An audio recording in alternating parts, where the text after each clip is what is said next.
Hello মামি। বাড়ির সবাই ভালো আছে তো? হ্যাঁ সবাই ভালো আছে। কি রে তুই তো অনেক বড় হয়ে গেছিস। তুই আবার ছোট আছিস নাকি? হ্যাঁ বলো। কোথায় আছো? হে একটু মামাদের বাড়ি এসছি। গার্লফ্রেন্ড নাকি? সামাদ ভাইয়ের বউ ফোন করেছিল। এখানে দাঁড়িয়ে থাকলি যে, রোহনকে চাটা করে দে।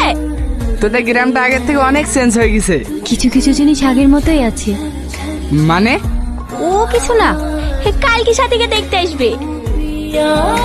ঘটক মশাই, দিনটা একটু তাড়াতাড়ি করেন। বাবা আবার এই মাসের মধ্যেই লন্ডনে চলে যাবে। দুদিন পর একটা ভালো দিন আছে। আমার তো একটাই মেয়ে, বিটা একটু ধুমধাম করে দেওয়ার ইচ্ছা ছিল। মাঝখানে তো দুটো দিন আছে, ম্যানেজ হয়ে যাবে। আমি বিয়ে করবো না। এইরকম ছেলে আর কোথাও পাবি নাকি?